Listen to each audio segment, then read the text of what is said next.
that kind of works, you know.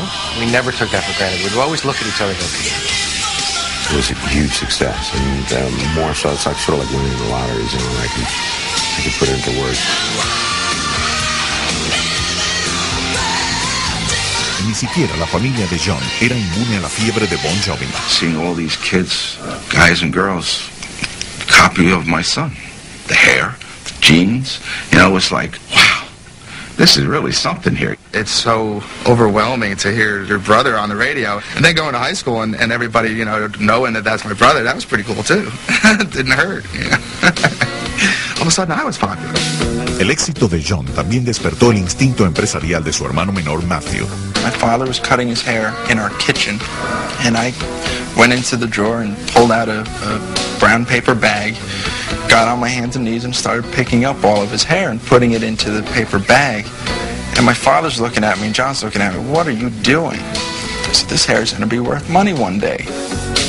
Para 1987, luego de una ambiciosa gira de 200 conciertos en 15 países, Bon Jovi volvió al estudio de grabación. A finales de 1988 lanzaron su cuarto álbum, New Jersey. we didn't want to be the flash in the pan. We didn't want to be that thing. We didn't want to be the one-hit wonder. We wanted to have a career because we love what we do. They knew how to write hits. So New Jersey came real quick. New Jersey fue todo un éxito. El álbum se disparó al primer lugar de las listas y 5 de sus sencillos se ubicaron en el top 10. Pero para que el joven de 28 años estuviera verdaderamente satisfecho, era necesario tomar una decisión con respecto a Dorotía. We had the #1 album and the #1 single in the country. I was looking for a higher high than I could find. And I said, let's go to Vegas now. And she says, yeah, you know, you're full of it. And I said, no, now. And she says, all right, you're crazy, let's go. Aprovechando un día libre de la apretada gira, John y Dorothea se fugaron a una capilla en Las Vegas. He just came to the gig one day and he's got this stupid smirk on his face and I didn't know what he was up to. I figured, okay, well, you just look like you ate a canary, so what's up? What's going on? He's like, I did it. I'm like, what? You did what? We just went and got married. I was like, what? Are you kidding me? Immediately everyone started pointing the fingers, you know, this is bad, you shouldn't do this, you know, the girls in America are going to be upset. Your parents are going to be upset. This isn't about you. And you go, it is about me. La reacción negativa ante la fuga de John era señal de cuán intensa era la presión que había sobre él. When it's such a part of your personal life that people are telling you that, you know, you should not be married, you start to think, wait a minute. John ahora tenía una esposa y una decena de éxitos, mas no el favor de la crítica. You know, just stuff like that. That would irritate Johnny a lot. Basically, a lot of the critics suck. They're very jealous people, and they don't like bands that have pretty people in them. And they also are not fond of songs that have huge, booming, sing-along hooks. Bon Jovi sobrevivió a los críticos, pero el fuerte itinerario de conciertos y sesiones de grabación se convirtió en una carga para los 5 músicos. My theory is, you know, if you're going to run with the big dogs, you can't piss like a puppy. You know, you have to go do it. They were worked to death, which is not a good thing. They were 5 little limp rag dolls. A finales de 1988, luego de 9 meses promocionando el álbum Slippery, el grupo se embarcó en otra gira de 16 meses y medio para promocionar New Jersey. They needed to tour, and they needed to stay in the public's eye, and they needed to do it in every country. And, you know, there's no substitute for hard work. So, yes, I was a slave driver, to a certain extent. We just kept going. There was a stint we played here in New York 9 nights, and they should have pulled the plug. Aunque la fama y el éxito finalmente eran suyos, John no quería admitir que su sueño tenía el potencial de destruirlo. He had to do whatever it took to turn those 20,000 people on that particular evening. And it was a day-to-day thing. And I think that's what really made it tiring for him. He was completely exhausted. His pipes were raw. He had trouble hitting them. You know, that's his instrument, and it wears out. John empezó a inyectarse esteroides para resistir la carga de trabajo. It was physically draining to the point where steroids and I were really close friends. And that was damaging to the point where the steroids weren't helping anymore. They were just covering up more hurt, and I couldn't sing. I learned, and it broke my heart, that they were shooting my son up with steroids. He was a money machine. He was making lots of money for lots of people. And he was really sick.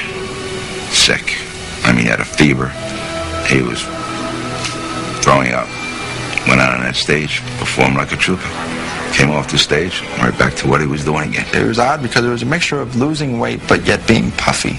When you're worked and dragged that much, you just look like you've just been in the ring with Tyson for 12 rounds. Bon Jovi, una maquinaria inseparable que llevaba 6 años trabajando para alcanzar la cima, se estaba resquebrajando. It was just a lot of tension within the band, and we had rehabs, and we went through all that stuff. It was kind of understood. I mean, in the locker room, you know, it's, how you doing? I'm tired. You know, I'm feeling awful. Those were the words going around. You knew each other's personal lives so much, so well, that there was nothing to talk about anymore. Luego de 240 conciertos a casa llena, la gira New Jersey terminó en México en febrero de 1990. Yeah, we're sick of each other. We were burnt out. We were so burnt out that we weren't able to communicate about it anymore. And we needed to break. Finalizada la gira, cada uno de los 5 miembros del grupo tomó un camino diferente. El futuro de Bon Jovi se veía un tanto incierto. We were suddenly, you know, these very wealthy young kids who felt that they hadn't changed, but that the world had changed around them. And I had to realize why I enjoyed playing and singing. Luego de 7 años juntos, lejos de casa y presentándose en todo el mundo, los 5 músicos necesitaban descansar de las giras, del estudio de grabación y de sí mismos. By the time that tour was over, all the fun and the innocence was being taken out of it, and we just had to reassess the situation or else implode. John was really tired, we were all tired, and it was time to, you know, as in John's infinite wisdom, it was time for us to take a break. Para mediados de 1990, Bon Jovi aún enfrentaba dificultades. John necesitaba otra actividad creativa, la cual encontró cuando le encomendaron escribir la banda sonora de Young Guns 2. El famoso rockero trabajó con varios músicos importantes, incluyendo a Elton John. It was a solo project for John. I remember those sessions, it was really exciting, and it was fun. I'd never played on a Bon Jovi record or a John Bon Jovi record at that time. John escribió 11 temas originales para Young Guns 2, incluyendo el gran éxito Blaze of Glory.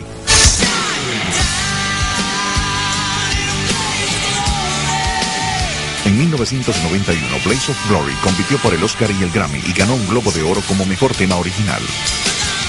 I was elated for him. I mean, it was a very important project for him. It's the first thing he'd done outside of the group, and he was rewarded for that song by a Golden Globe, and it's very, very exciting. A pesar del gran éxito de su trabajo en solitario, John necesitaba a sus compañeros.